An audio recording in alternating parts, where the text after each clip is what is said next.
3 weeks after triple bypass surgery, my daughter-in-law, Serena, demanded I cook dinner, then called me an old hag in front of my silent son. My doctor ordered rest. She called it drama. I simply smiled. My heart needed more than physical healing that night. If you've ever felt invisible, follow my story. Like, share, and tell me where you're listening from. The metallic tang of the surgical staples in my chest still felt raw, a constant reminder of the recent trauma my body had endured. Just 3 weeks had passed since the triple bypass, yet here I was, seated at my own dining table, watching my daughter-in-law, Serena, preside over the evening with an air of practiced authority. The aroma of a chicken roasting wafted from the kitchen, a meal I had lovingly prepared hours earlier, before the insidious fatigue had truly set in. "Eleanor," Serena began, her voice cutting through the polite hum of family conversation. "The chicken is lovely, truly. But you know Daniel just adores your lasagna. It's not too much trouble, is it? You can just pop into the kitchen and whip one up. It would really complete the meal." My hand instinctively went to my chest, a phantom pain throbbing where the scar now resided. I looked across the table at my son, Daniel, hoping for a flicker of recognition, a sign of understanding in his eyes. He merely stared at his plate, meticulously cutting a piece of chicken, his face a mask of indifference. My grandchildren, Clara and Leo, bright-eyed and innocent, were too absorbed in their own plates to notice the tension. My brother, Arthur, and his wife, Evelyn, however, shifted uncomfortably, their gazes darting between Serena and me. "Serena, I really don't think I can," I managed, my voice a mere whisper, weak and reedy. "The doctor said I need at least 6 weeks of complete rest. My chest still aches, and I tire so easily." Serena let out a theatrical sigh, her perfectly manicured hand sweeping dismissively through the air. "Oh, Eleanor, please. Don't be such an old hag. It's just a little lasagna, not a marathon. You're always so dramatic. Daniel will be so disappointed if you don't make it. The children, too. They're always asking for Grandma's special lasagna." She even managed a small, saccharine smile, laced with a familiar cruelty that had become her signature. The words "old hag" hung in the air, thick and suffocating. Clara's spoon clattered against her plate, her wide eyes now fixed on her mother, then on me. Leo looked confused, sensing the shift in atmosphere without fully grasping its cause. The insult stung, not just for its brutality, but for the complete disregard of my physical vulnerability, hurled casually in front of my entire family. I looked at Daniel again, my son, the boy I had raised, carried, protected. His fork paused midair, but his eyes remained glued to his plate. No defense, no intervention, nothing. I'm sorry," I whispered, the apology an automatic response, a reflex born of years of trying to appease and avoid conflict.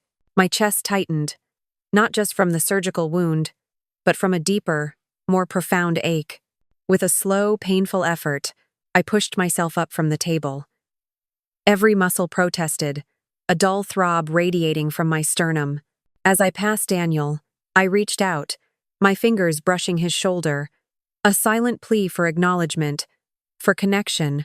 He flinched, a subtle but definite recoil, his eyes still stubbornly fixed on his untouched food. He couldn't even meet my gaze. The rejection felt colder than any winter wind. "Eleanor, let me help you," Arthur said, pushing his chair back, his face etched with concern. "Serena, that's really not right. Eleanor just had major surgery." Before I could even respond, Serena was already on her feet, a formidable presence. "Arthur, please. It's fine. Eleanor is perfectly capable. It's just a simple dinner, nothing she hasn't done 1,000 times before. You just sit down and enjoy your meal." Her tone brooked no argument, and Arthur, after a helpless glance at me, slowly resumed his seat, a look of profound disappointment on his face. I gave him a small, almost imperceptible shake of my head, a signal for him not to make things worse, not to invite Serena's full wrath upon himself. It was a familiar dance. I shuffled into the kitchen, the sterile white cabinets and gleaming countertops suddenly feeling cavernous and cold. The effort of retrieving the ingredients, bending to get the lasagna sheets, reaching for the ricotta in the fridge. Each movement sent a jolt of discomfort through my weary body. My fingers trembled as I unwrapped the ground beef, the familiar smells of tomato and herbs unable to mask the bitterness rising in my throat. Serena soon followed, leaning against the door frame, a picture of nonchalant superiority. "Oh, and make sure there's plenty of extra cheese, Eleanor. The children really love it with extra cheese. You wouldn't want to disappoint them, would you?" The thinly veiled threat was unmistakable. The children, her ultimate weapon, wielded with surgical precision. I stirred the meat sauce, my mind replaying years of similar exchanges. Serena's arrival in our lives had been like a slow-acting poison, subtly eroding the bonds that had once seemed unbreakable. Daniel, my bright, loving son, had gradually transformed into a distant, almost robotic version of himself, absorbed in his career, his gaze rarely meeting mine. He had become a stranger, his silence a constant, agonizing betrayal. I had allowed myself to become a shadow, a background figure, an unpaid cook and cleaner. My identity slowly stripped away, until there was little left but a shell of my former self. My doctor's voice echoed in my mind, a stark contrast to the reality of my situation. "Your heart needs time to heal, Eleanor. Absolute rest is crucial. No heavy lifting, no strenuous activity, certainly no stress." Yet here I was, lifting heavy pots, standing for hours, my heart pounding not just from exertion, but from the emotional strain. The irony was a cruel joke. My heart, the very organ that had been painstakingly mended, was being systematically broken anew. Day by day, insult by insult. As I layered the pasta and sauce, the steam blurring my vision, a sudden profound clarity washed over me. The throbbing pain in my chest was real, a physical manifestation of the surgeon's work. But the deeper wound, the one that truly bled, was not from the scalpel. It was from years of emotional diminishment, of being told I was less, that my feelings didn't matter, that my health was drama. It was the cumulative weight of Daniel's silence, of Serena's casual cruelty, of my own silent complicity. I stood there, a woman with a mended heart but a shattered spirit, holding a tray of lasagna. But in that moment, something shifted. A tiny spark, ignited within the ashes of my despair. I couldn't change what had happened, couldn't undo the years of neglect and disrespect. But I could change what came next. My role in this family, this life, would not remain the same. The decision was quiet, firm, and absolute. Something had to give. The heavy weight of the world seemed to press down on Eleanor's chest, mirroring the physical ache from her surgery. Sleep offered no solace, haunted as she was by Serena's dismissive voice echoing in the darkness, the words "old hag" a branding iron against her weary soul. It wasn't just the insult itself, but the chilling realization that this wasn't an isolated incident, a rare moment of unkindness. No, it was a pattern, a meticulously woven tapestry of diminishment that had slowly but surely suffocated her spirit over the years. She recalled the first time she met Serena, a bright, ambitious young woman who seemed to glide into Daniel's life with an effortless charm. Eleanor, ever eager to embrace her son's happiness, had been warm, open, perhaps even a little too eager to please. Serena, however, had met her enthusiasm with a cool detachment, punctuated by a subtle jab that, at the time, Eleanor had dismissed as merely an observation. "Oh, you're one of the traditional housewife types, aren't you?" Serena had remarked, a faint smile playing on her lips, her eyes scanning Eleanor's comfortable, lived-in home. It had been said with an air of polite curiosity, yet the undertone was clear. A traditional housewife was quaint, perhaps even a little outdated. After Daniel and Serena married, these subtle digs grew sharper, more frequent. Eleanor remembered baking a batch of her famous chocolate chip cookies for Clara's first birthday, only for Serena to politely decline. "Oh, we're trying to limit processed sugar, Eleanor. And honestly, I prefer to buy organic, artisanal treats. It's just safer." Later, when Eleanor offered to babysit, a genuine desire to spend time with her grandchildren, Serena would wave her off with a dismissive hand. "Oh, no need, Mother. We have a wonderful nanny. It's really more of an indulgence for you, isn't it?" Each comment, each dismissal, was a tiny chip, a fragment of her self-worth slowly being eroded. But the deepest pain, the wound that festered most, came from Daniel, her son. Her loving, attentive son, who, after his father Frederick had abruptly left them years ago, had held her tight, his young voice trembling with a fierce promise. "Don't worry, Mom. It'll be okay. We'll take care of each other." And for years, they had. They had navigated the choppy waters of Frederick's absence together, building a life, a bond that felt unbreakable. To watch him now, a silent bystander as Serena chipped away at her dignity, was a betrayal that eclipsed all others.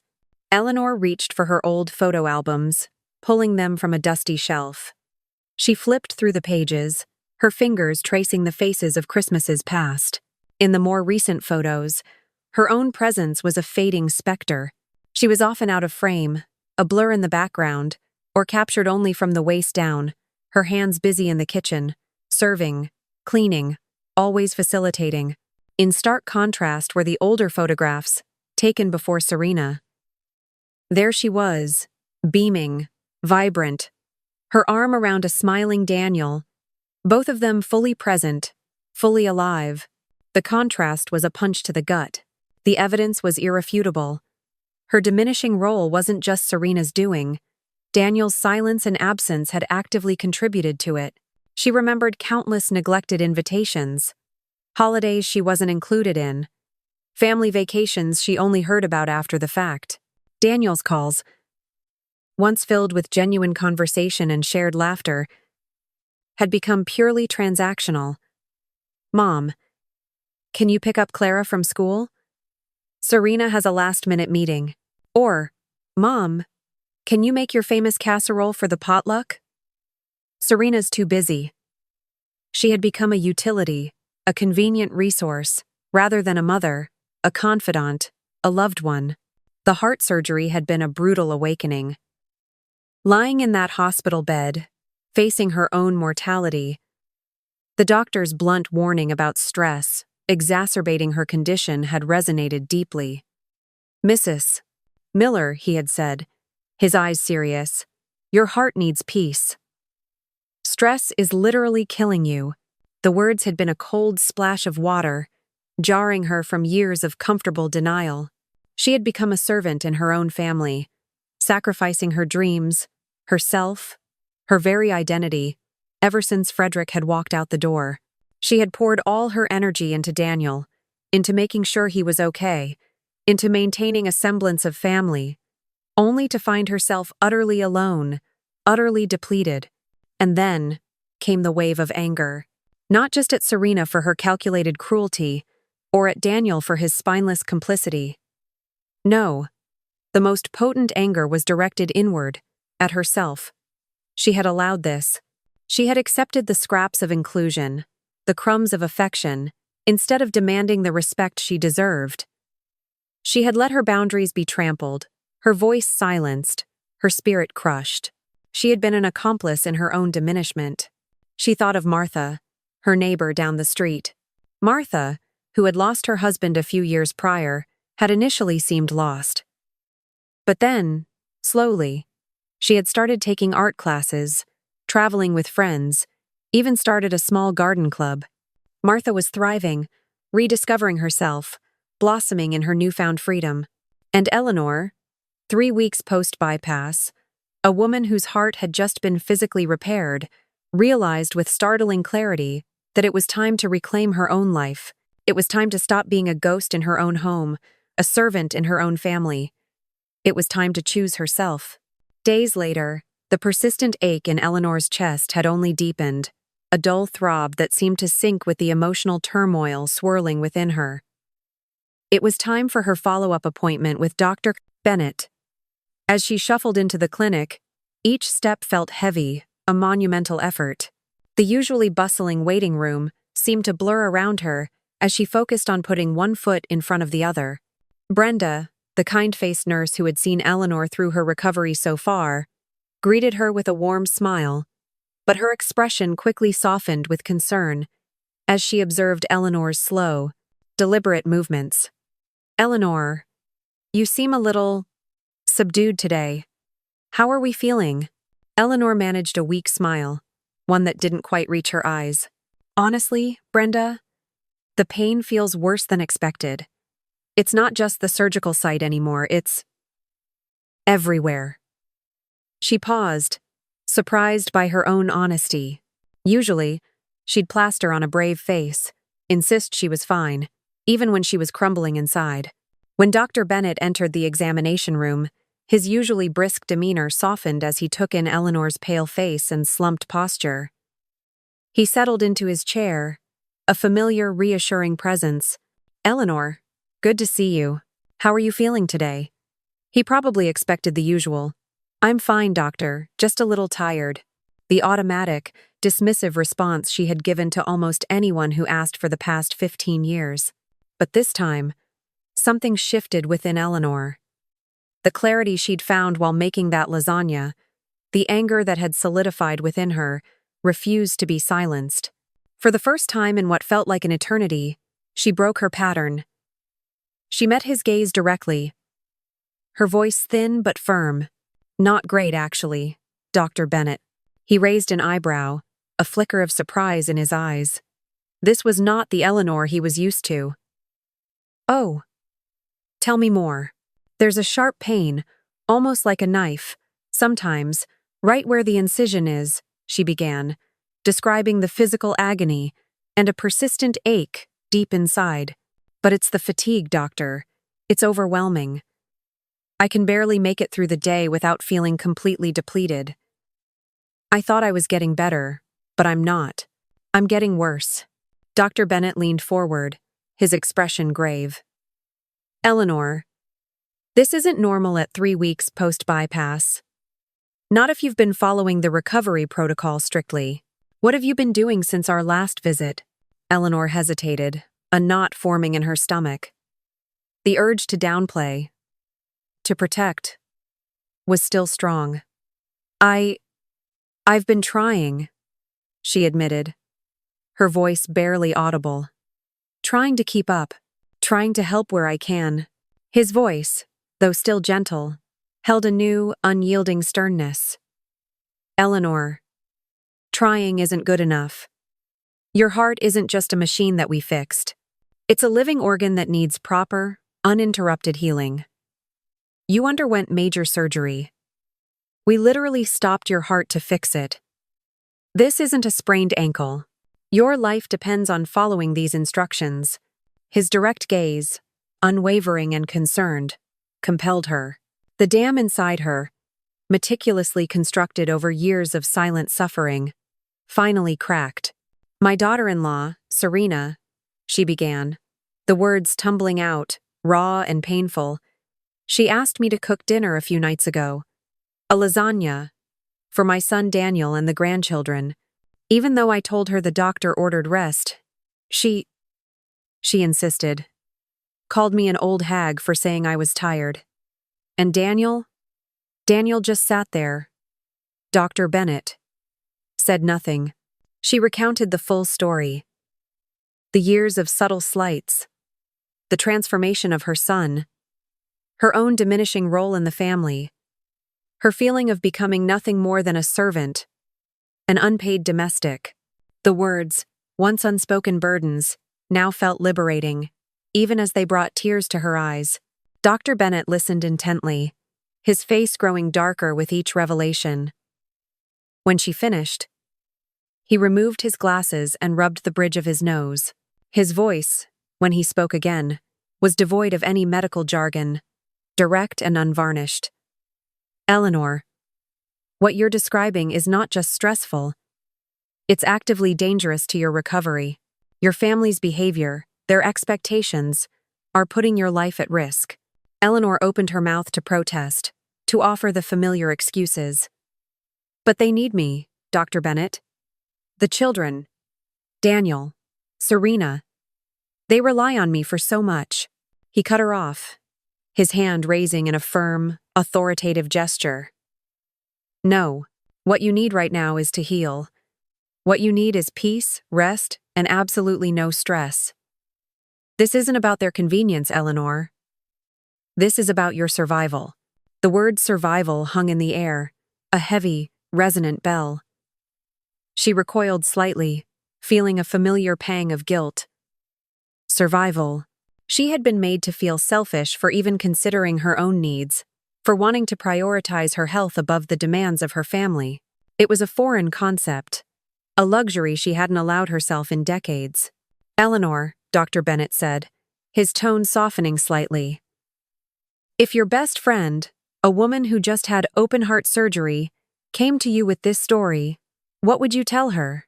She thought of Martha, thriving and vibrant. I'd tell her to take care of herself, Eleanor admitted. A whisper. I'd tell her that her health comes first, and that her family needs to understand that. Exactly, he said, nodding. He then leaned forward, his gaze piercing. Here's what we're going to do.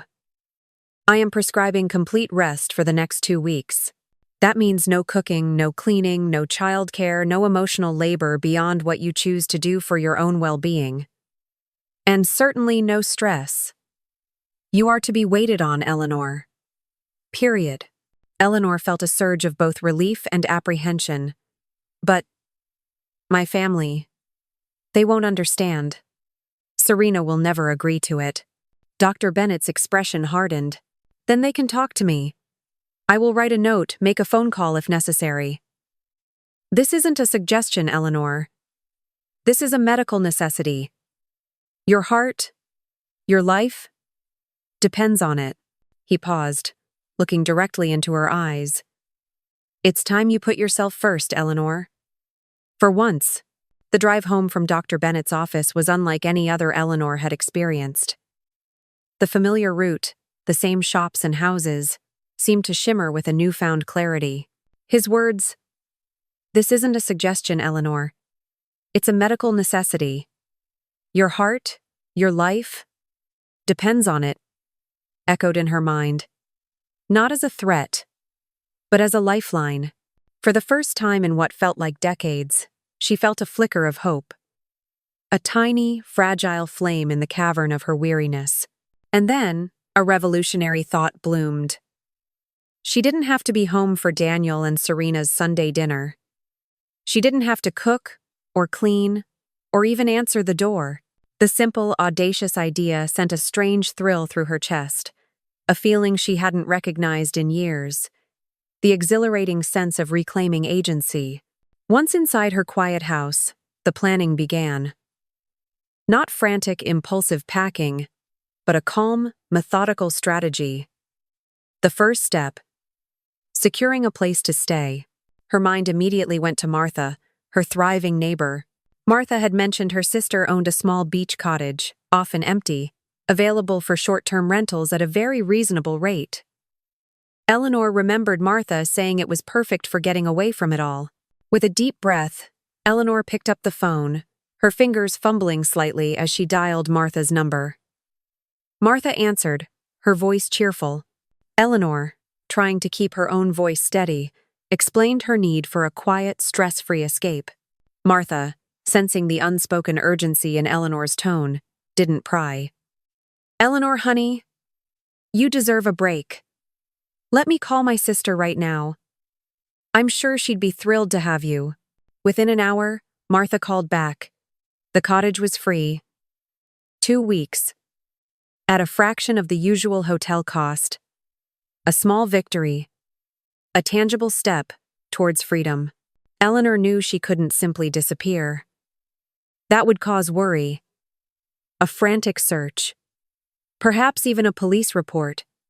More stress. Precisely what Dr. Bennett had forbidden. She needed to leave clear instructions, A trail that would ensure her family knew she was safe, just unavailable. And food. Daniel and Serena, for all their demands on her, were notoriously ill-equipped to manage their own household logistics without her silent intervention. So, she headed to the kitchen. But this time, it wasn't with a heavy heart. It was with purpose. She cooked a series of simple, reheatable meals. A hearty lentil soup, a shepherd's pie, a chicken and vegetable casserole. Each portion was carefully measured, placed in individual containers, and labeled with clear, bold writing. Lentil soup. Microwave 3 minutes. Shepherd's pie. Oven 350 farads, 20 minutes. She even added a few notes like, "Don't forget Clara's allergy medication, and Leo likes his toast lightly buttered."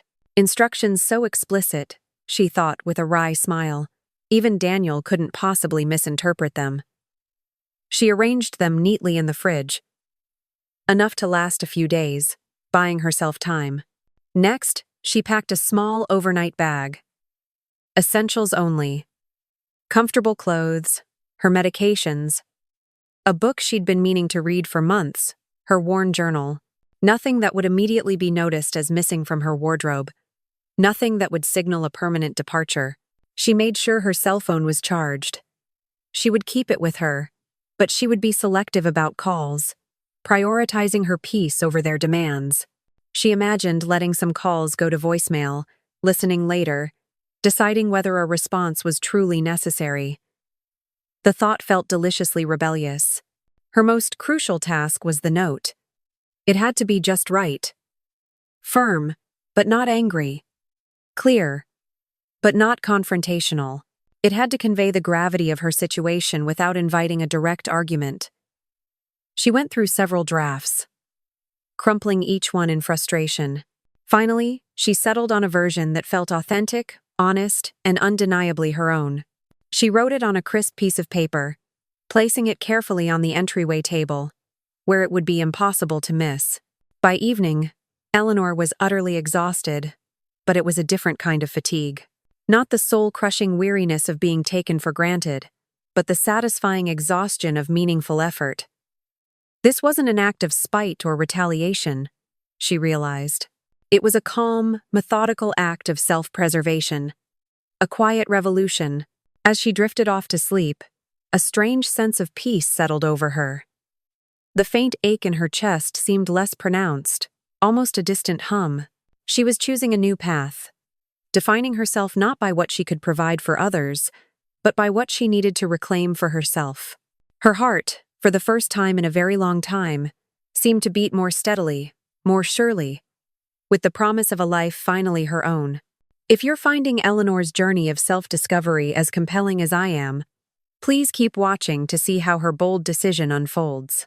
Don't forget to hit the like button, share this story with someone who needs to hear it, and subscribe so you don't miss the next chapter of her incredible transformation. Sunday morning dawned crisp and clear, a perfect day for a quiet escape.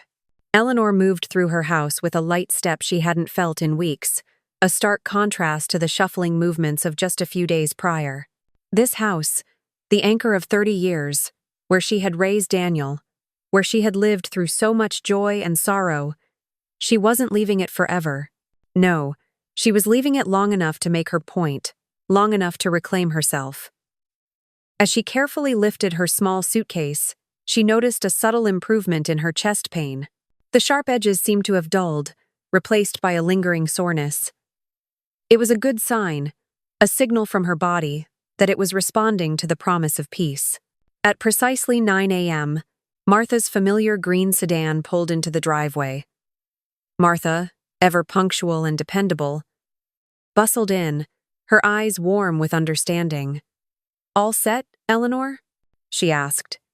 Taking the suitcase from her hand, Eleanor paused at the front door, taking one last look at her living room, her kitchen, the small patch of garden outside. The sunlight streaming through the windows illuminated dust motes dancing in the air, mundane details that suddenly felt intensely poignant. "I'm sure, Martha," she confirmed, her voice soft but resolute. "It's necessary." Martha simply nodded, her hand resting briefly on Eleanor's shoulder in a gesture of silent support. Their ride to the beach cottage was filled with comfortable silence, punctuated by Martha's gentle assurances about her sister's thoughtfulness. Martha had mentioned her sister had stocked the fridge with a few essentials, knowing Eleanor wouldn't want to bother with shopping immediately. This quiet kindness, this unspoken understanding from a friend, touched Eleanor deeply, a balm to her long-aching spirit. The cottage itself was small and unassuming, nestled among windswept dunes, its windows overlooking the vast, churning ocean. Inside, it was cozy and bright, filled with the scent of salt and old wood.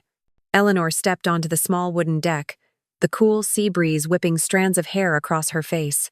She closed her eyes, breathing in the briny air, feeling an exhilarating mix of relief and a strange, unfamiliar weight. Relief from the immediate pressure and the weight of the unknown, the repercussions that were surely heading her way. She knew the anger and recriminations awaited her return, like storm clouds gathering on the horizon. Serena's fury, Daniel's confusion, perhaps even a smattering of guilt. But for now, for this precious moment, she was free. Free from the constant expectation, the subtle demands, the suffocating presence of their needs, overshadowing her own. Back at her house, the carefully penned note was taped to the front door, a silent sentinel awaiting its discovery. Her prepared meals sat in the fridge, a silent testament to her foresight. Or perhaps, a lingering habit she hadn't quite shaken. She pictured Daniel and Serena arriving later for their customary Sunday dinner, Daniel fumbling with his keys, Serena already tapping her foot impatiently. She imagined their initial confusion as they found the note, Serena's brow furrowing in irritation, Daniel's perhaps with a hint of worry. Her phone, resting on the small side table in the cottage living room, finally vibrated at precisely 5:15 p.m. Serena's name flashed across the screen, a beacon of predictable displeasure. Eleanor watched it ring, then heard the familiar click as it went to voicemail. 3 minutes later, Daniel's name appeared. She let that ring through too, her heart thrumming a slow, steady rhythm. Then came the barrage of texts. First from Daniel. "Mom, where are you? We're here for dinner. Call me back." A few seconds later, Serena's message popped up. "Deborah, this is extremely inconsiderate. You knew we were coming. Call us immediately." Eleanor noticed the quick escalation in Serena's tone, from annoyance to outright accusation, while Daniel's words held a flicker of concern, though still tinged with confusion about her absence rather than her health. Neither of them mentioned her surgery, her doctor's orders, or her recovery. It was all about their inconvenience, their interrupted routine. After about 20 minutes, the calls and texts abruptly stopped. Eleanor smiled faintly. She pictured them, frustrated, perhaps a little hungry, finally discovering the neat array of labeled containers in her refrigerator. Maybe, just maybe, they were even managing to heat up one of her prepared meals. The thought was strangely satisfying. Just as the sun dipped below the horizon, painting the sky in fiery hues, her phone buzzed again. This time, it was Robert. Her brother, Arthur, must have called him. Robert's voice was frantic at first. "Debbie, what the hell is going on? Daniel just called, said you've disappeared." But as Eleanor calmly explained, describing Dr. Bennett's stark warning and her decision to seek refuge, Robert's tone shifted. A long pause then. "Good for you, Debbie. It's about damn time." His gruff approval was a comfort. Eleanor stepped back onto the deck, the ocean breeze cool against her face, the vast canvas of stars slowly revealing themselves above. She ignored the few new messages that trickled in. Whatever crisis her absence had created, it wasn't hers to solve anymore. She wasn't just escaping from her family, she was escaping from the ingrained belief that she was responsible for everyone else's comfort and happiness, even at the cost of her own well-being. The pain in her chest, though still present, felt different now. It was a clean pain, a healing pain, a physical manifestation of a spirit slowly mending. She watched the waves crash onto the shore, embracing the profound, unsettling freedom of choice. The first 3 days at the beach cottage were a blissful haze. Eleanor slept deeply, sometimes for 10 hours straight, waking only to the soothing rhythm of the waves. She read the forgotten book from cover to cover, her mind finally able to focus. She sat on the deck for hours, watching seagulls wheel and dive, their cries a stark contrast to the demanding chatter of her usual life. The constant throbbing in her chest receded further, replaced by a dull ache that felt manageable, almost a quiet companion.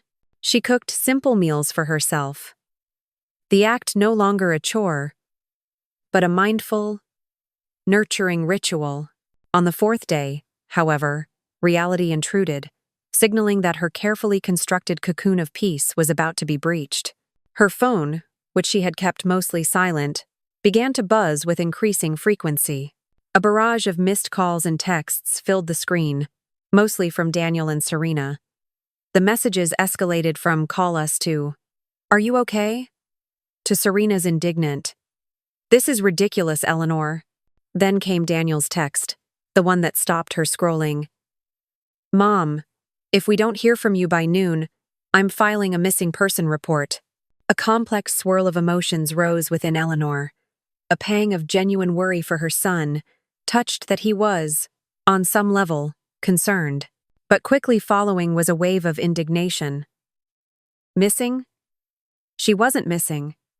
She was deliberately absent, a crucial distinction. She felt a surge of strength she hadn't anticipated.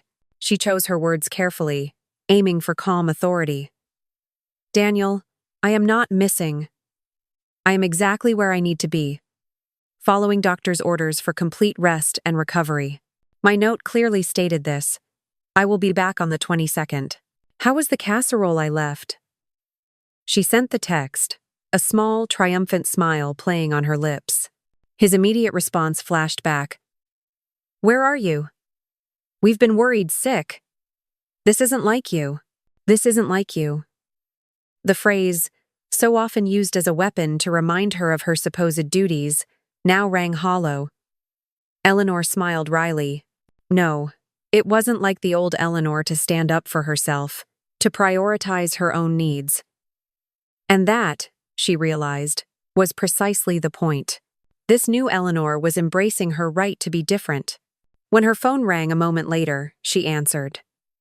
Daniel's voice, when she picked up, was a mix of panic and indignation, as she had expected. "Mom, what is going on? We've been calling nonstop. Serena is furious. Where are you? Are you okay?" Eleanor took a deep breath, keeping her voice steady, remarkably calm.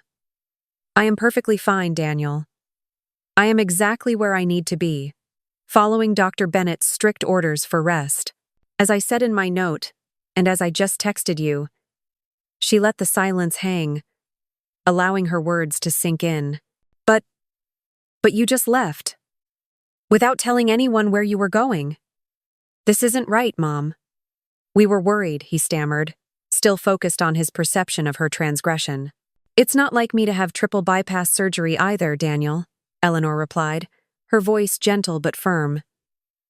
"Yet, here we are. My health is precarious, and the doctor was very clear. I need absolute peace and zero stress. This wasn't a holiday. It was a medical directive, a subtle shift."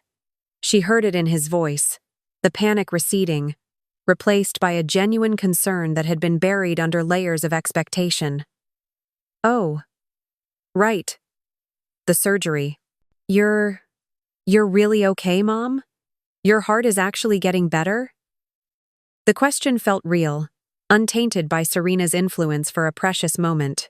Eleanor felt a flicker of warmth, a small hope that perhaps, just perhaps, her son wasn't entirely lost.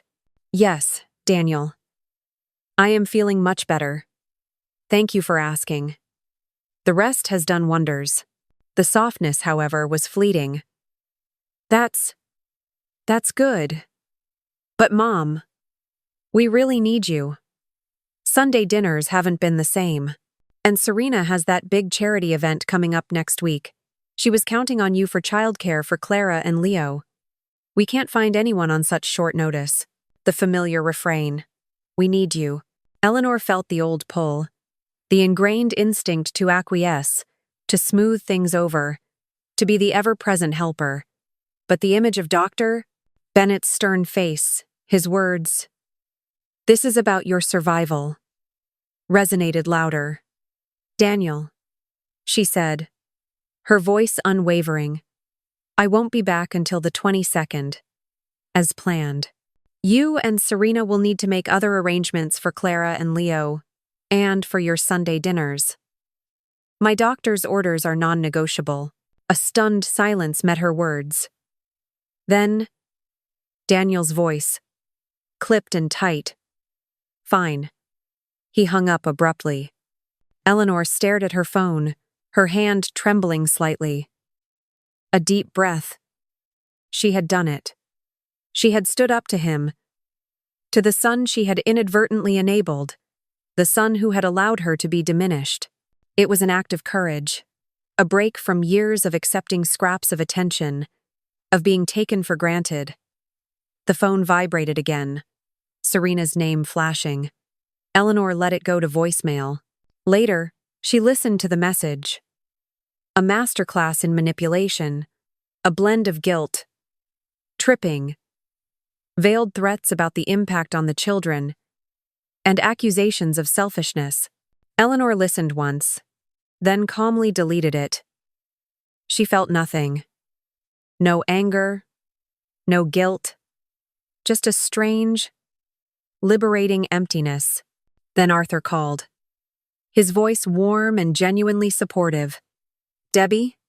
You okay, kiddo?" "Robert called me. Said you finally put your foot down. Good for you. We all knew they were taking advantage. You trained them too well, always being there." Eleanor laughed, a genuine, heartfelt sound that surprised her. "You're right, Arthur. I did. I hadn't realized how one-sided things had become until it nearly cost me everything." She paused, looking out at the endless ocean, a profound realization settling in her heart. "But now I know. And I can't go back to the way things were. I won't."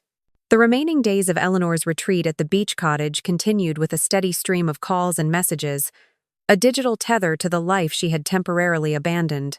Daniel's tone gradually shifted from panic to resignation, punctuated by a cautious, almost tentative curiosity about her well-being. Serena's messages, however, remained sharp, a blend of veiled accusations and thinly disguised resentment at Eleanor's absence. Then came a text that brought Eleanor to tears. It was from Clara, simple and sweet. "Grandma, I miss you. When are you coming back? Are you feeling better?" The pure, unadulterated concern from her granddaughter, untainted by manipulation, was a potent reminder of why she had fought so hard to reclaim her health. It was for moments like these, for genuine connection, that she was willing to redraw her boundaries. But the most surprising message came from an unexpected source. Samuel, Daniel's colleague. He simply said, "Heard about your surgery, Eleanor. Thinking of you. Hope you're on the mend. Let me know your address if you'd like a fruit basket delivered." It was a small gesture, yet it resonated more deeply than any of her family's frantic calls. A relative stranger, offering genuine care, demonstrating more thought than her own son and daughter-in-law had managed. It solidified a profound realization. The world, her world, continued without her at its center, and more importantly, she could exist for herself, independent of their demands and expectations. Eleanor responded to Samuel, providing her home address, but adding a note. "Please schedule delivery for the 22nd. I'll be back then." It was a deliberate choice, a subtle declaration that she was done hiding, done making herself scarce. She was returning on her terms. 6 months later, on the promised date, Eleanor pulled into her driveway. The house was quiet, bathed in the soft afternoon light. No frantic welcoming committee. no one waiting with bated breath for her return. Just the familiar silence of her own home. She unlocked the door, a strange mix of anticipation and calm washing over her. Inside, sitting on her kitchen counter, was a beautiful fruit basket, overflowing with vibrant colors and fresh scents. A small card read, "Welcome home, Eleanor. Best wishes for a continued recovery. Samuel." A genuine smile touched her lips. This simple act from someone outside her immediate family felt like a warm embrace. Proof that kindness existed, that she wasn't entirely alone. The 2 weeks of solitude and reflection at the cottage, followed by months of carefully guarded recovery, had fundamentally changed Eleanor. She was no longer the same woman who had slinked into the kitchen to make lasagna, her heart heavy with pain and resentment. Her physical heart was stronger, and her emotional heart, though still bearing scars, was clearer, more resilient. At 4:30 p.m., as if on cue, Daniel called. "Mom, you're back. Great. So, Sunday dinner at 6 as usual? What are you making?" His voice was cheerful, assuming she had simply resumed her role, no questions about her journey, her health, or even if she had just walked through the door. Eleanor took a steadying breath. "Daniel, I just arrived home. I won't be cooking dinner tonight. You'll need to make other arrangements." Her voice was calm, firm, devoid of apology, a beat of silence. "Oh, right. Okay then. We'll bring Chinese takeout. See you at 6. The abruptness of his tone suggested he was still processing the shift, but he didn't argue. When Daniel, Serena, Clara, and Leo arrived, the air was thick with unspoken tension. Serena's concern was a composed mask, her eyes quickly assessing Eleanor. "Eleanor, you look rested," she remarked, a hint of disappointment in her voice, as if her mother-in-law's strength was an inconvenient truth. Clara and Leo rushed forward, embracing her. "Grandma, you're back!" Clara exclaimed, a genuine warmth in her hug. Leo, however, still asked, with a child's unfiltered selfishness, "Did you bring us anything?" Eleanor simply smiled, a gentle understanding blooming within her. It wasn't malice, just childhood, and a reflection of the expectations that had been subtly cultivated around her. Daniel, true to his word, had brought several bags of Chinese takeout. It was a small gesture, but it was his gesture, and Eleanor appreciated it. They gathered around the dining table, a strange quiet settling over them as they ate. Serena, ever the manager, broke the silence. "So, Eleanor, are you fully recovered now? Back to normal?" "Doctor, Bennett mentioned something about a year-long recovery. That seems a bit excessive, don't you think?" The subtle judgment was still there, the impatience with anything that disrupted her carefully ordered life. "Dr. Bennett's orders are very clear, Serena," Eleanor replied, her voice gentle but firm. "My recovery is a process, and it requires continued rest and avoidance of stress. He expects a full year before I can be considered back to normal." She saw Serena's jaw tighten, a visible frustration that Eleanor was not bending to her will. Serena immediately launched into her next attempt. "Well, for next weekend, you wouldn't mind watching Clara and Leo, would you? We have that charity gala, and the nanny is fully booked." Eleanor met her gaze directly. "Serena, I will not be able to watch Clara and Leo next weekend. Doctor's orders, no exceptions." The words were delivered without malice, simply as a statement of fact, a non-negotiable boundary. Daniel, perhaps sensing the rising tension, attempted an olive branch. "We really missed your cooking, Mom. The takeout just isn't the same." Eleanor simply acknowledged his comment with a small nod, a faint smile. She didn't rush to fill the silence, didn't offer a promise of future meals. She just let it hang, a subtle refusal to fall back into old patterns. Clara, observing the strained adult conversation, piped up. "Grandma? What was the beach like?" Eleanor's face softened. "It was beautiful, Clara. So peaceful." I watched the waves and the seagulls every day. She looked at both Clara and Leo. Perhaps when the weather gets warmer, you two could come visit the cottage with me for a few days. We could build sandcastles. The offer, extended directly to her grandchildren, bypassed Serena's control entirely. A quiet act of rebellion and a promise of genuine connection on her terms. After the strained Chinese takeout dinner, Daniel surprised Eleanor by beginning to help the children clear the table, a sight she couldn't recall ever witnessing in her home. As Clara and Leo scampered off, Daniel lingered, placing the plates in the sink with an uncharacteristic thoughtfulness. He turned to her, his brow furrowed with a mix of curiosity and trepidation. "So, what now, Mom? Are you back for good?" Eleanor met his gaze directly, a quiet strength emanating from her. "I never left for good, Daniel. I just took the time I needed to heal, as Dr. Bennett ordered." She paused, then calmly outlined her new terms. "From now on, there will be no more last-minute babysitting requests. Sunday dinners will happen once a month, not every week, and I won't always be the one cooking. I need to focus on my recovery and my own life." Daniel was visibly stunned, his mouth slightly agape. "But Mom," he stammered, "we rely on you for so much. For Clara and Leo, for the dinners." "I know you do," Eleanor replied, her voice gentle but unwavering. "And that's precisely the problem. It's not healthy for any of us. My health suffered because I always put your needs before my own. And it's not fair to you, or the children, to rely solely on me." Just then, Serena appeared in the kitchen doorway, her arms crossed, her eyes narrowed.